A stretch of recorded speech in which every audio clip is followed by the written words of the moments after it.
Hey everybody. For tonight's dinner, we're going to have some mini beef meatballs, a mashed potato curry with a beef gravy lake, and a simple spinach side salad with malt and salt. And a water. As always, eat well, be well. So we got 1 pound of ground beef, we've got 1 egg, we've got a 1/4 cup of breadcrumbs, seasoned breadcrumbs. We have 3 tablespoons of onion powder, 3 tablespoons of garlic powder, 2 tablespoons of sage, and just a light sprinkling of thyme. So we're going to take our hands and mash that all together and form our meatballs. All right, our meatballs are formed.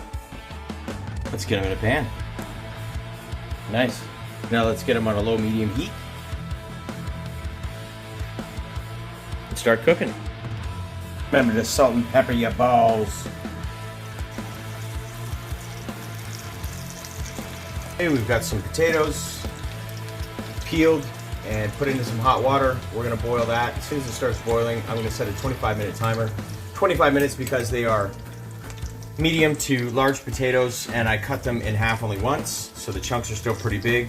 That's a little tip for you. The bigger your potato chunks are, the fluffier your mashed potatoes will be. Ideally, you would just leave them whole, but it takes quite a bit longer to boil them all the way through.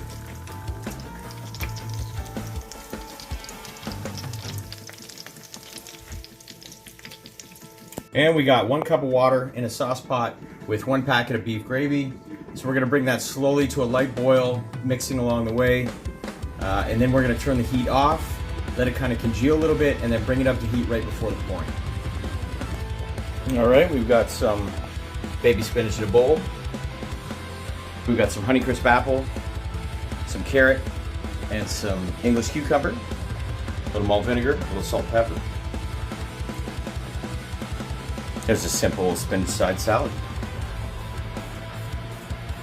We're gonna wait to dress it till just before we serve so that things don't get too soggy. We've achieved our light boil on the gravy, so we're just gonna turn the heat off, give it a mix, and let that cool down and kind of congeal together. Evaporate some of that excess liquid off to thicken it up. Our potatoes have 8 minutes left.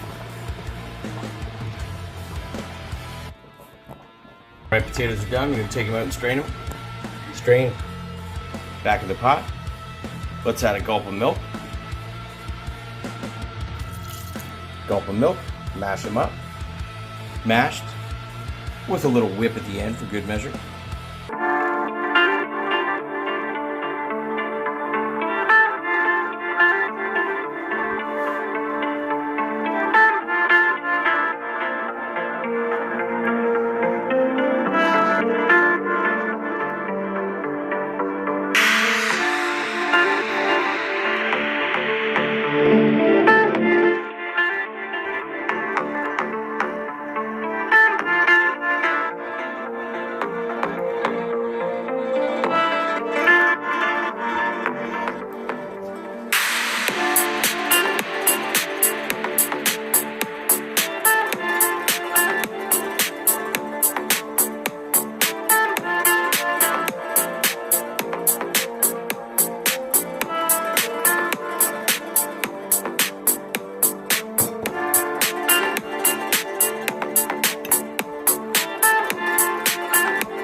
Yes!